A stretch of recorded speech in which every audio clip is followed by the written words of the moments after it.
pemirsa, selamat datang di seputaran berita kelas 11C.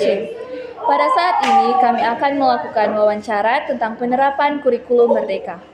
Untuk sekarang, pemerintah telah menetapkan kurikulum baru, yaitu kurikulum Merdeka, yang dimana kurikulum Merdeka adalah pembelajaran berbasis proyek untuk pengembangan soft skill dan karakter sesuai profil pelajar Pancasila. Fokus pada materi esensial sehingga ada waktu cukup untuk pembelajaran yang mendalam bagi kompetensi dasar seperti literasi dan numerasi. Fleksibilitas bagi guru untuk melakukan pembelajaran yang terdiferensiasi sesuai dengan kemampuan peserta didik dan melakukan penyesuaian dengan konteks dan muatan lokal. Dan untuk informasi yang lebih mendalam, mewawancarai langsung salah satu guru di SMA Negeri 1 Languan, yaitu Mayor Stephen Lumempo. Langsung saja kita masuk ke pertanyaan yang pertama. Apakah dengan adanya kurikulum Merdeka berdampak dengan pengembangan keterampilan 4C, critical thinking, communication, collaboration, dan kreativiti siswa? Terima kasih atas pertanyaannya, Venika. Jadi sebenarnya kurikulum Merdeka itu kegiatan atau 4C ini adalah kegiatan yang harus ada di setiap proses pembelajaran, di mana kita harus kreatif. Yang pertama creativity, kemudian kita harus berpikir kritis atau critical thinking, kemudian hasil dari berpikir kritis tersebut dapat kita komunikasikan, communication, dan dalam bentuk kelompok atau collaboration. Jadi untuk pertanyaannya, 4C ini akan dilakukan dalam setiap proses pembelajaran dalam kurikulum Merdeka. Jadi untuk pertanyaannya tadi, 4C ini dia ada di setiap proses pembelajaran dalam kurikulum Merdeka.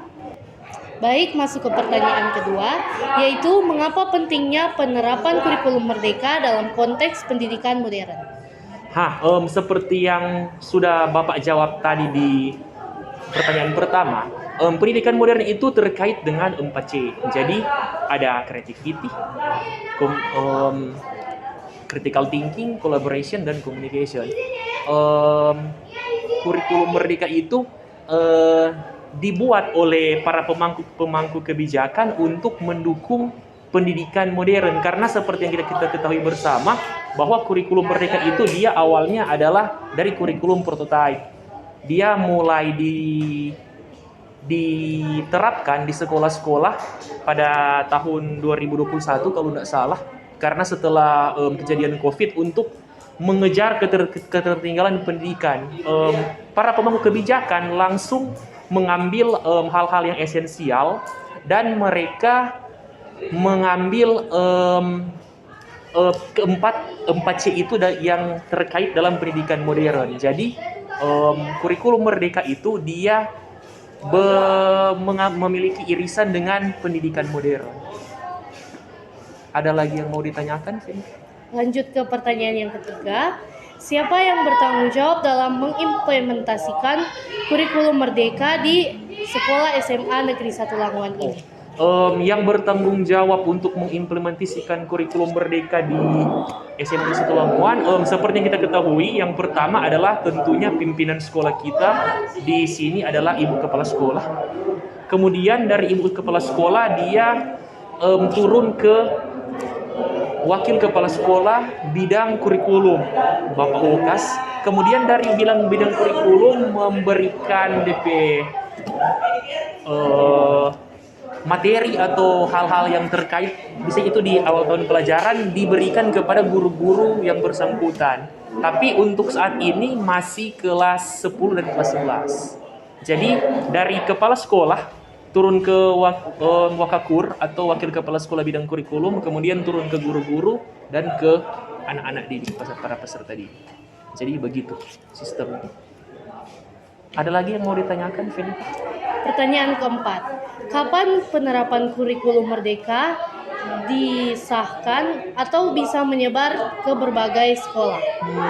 Seperti yang sudah dijawab tadi, jadi kurikulum Merdeka itu pertama kali seingat Bapak awalnya adalah kurikulum darurat, kurikulum prototype di tahun 2020. Kemudian setelah diadakan diadakan rapat oleh 3 menteri kalau nggak salah, dibuatlah ini kurikulum merdeka yang dasarnya dari ini kurikulum prototype.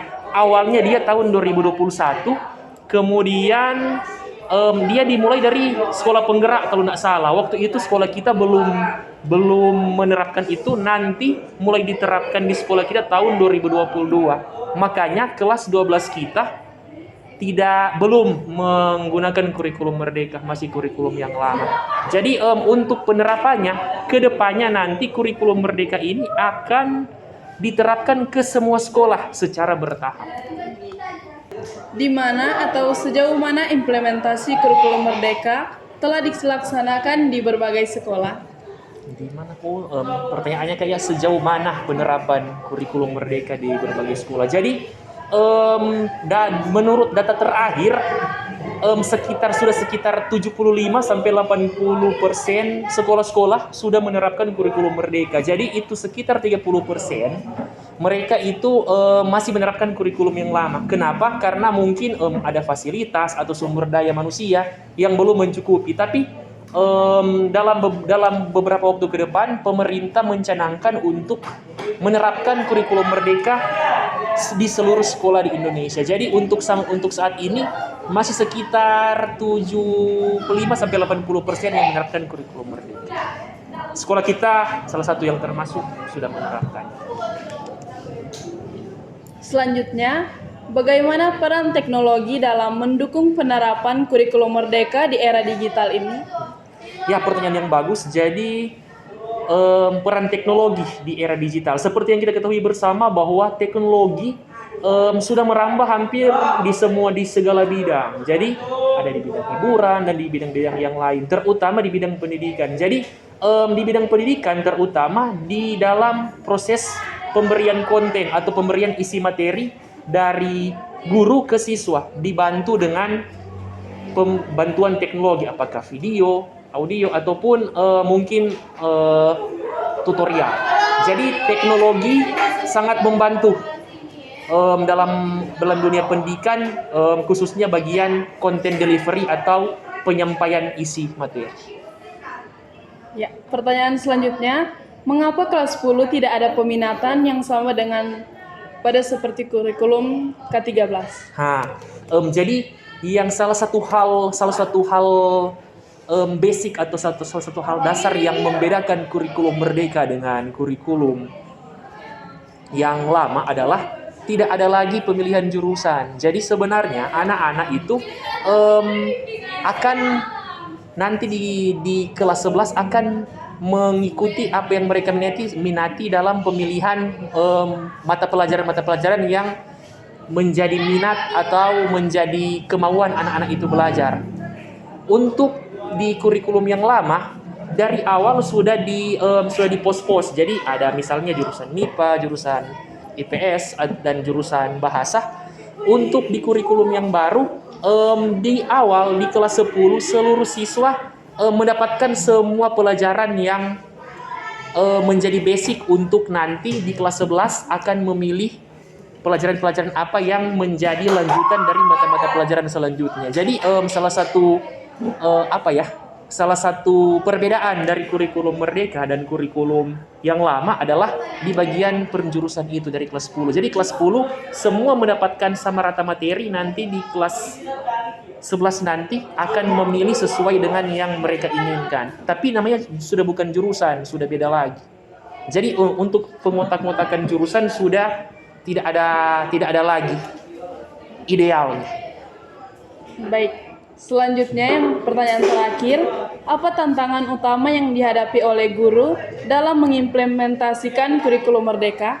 Hal yang menjadi tantangan utama yang dihadapi guru kayaknya hal pertama adalah sumber daya manusianya. Jadi maksudnya bagaimana? Jadi mungkin ada beberapa guru yang menganggap ketika ada kurikulum baru, tantangan baru lagi muncul, harus belajar lagi baru. Tapi sebenarnya tantangan-tantangan yang dihadapi itu sebagai guru kan kita harus belajar sepanjang hayat istilahnya. Jadi ketika ada suatu kurikulum yang baru yang harus belajar baru lagi, itu jangan dijadikan sebagai suatu beban, tapi dijadikan sebagai suatu tantangan untuk mengachieve atau menggapai tujuan yang baru.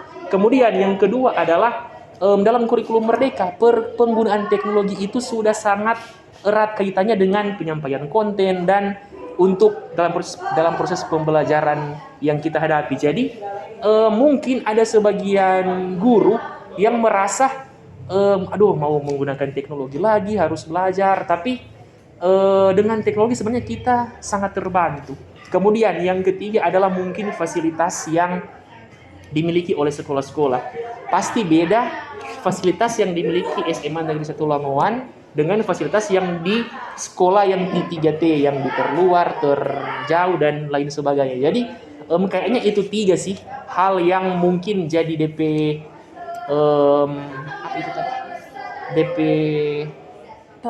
tantangan yang harus dihadapi. Tapi seperti yang guru saya pernah bilang yang dulu, ketika kita menghadapi tantangan ya hanya 2 sih, kita menghadapi atau mundur. Jadi ya disitulah dilihat kualitas kita, apakah akan menghadapi tantangan itu atau mencari alasan untuk tidak menghadapi tantangan tersebut.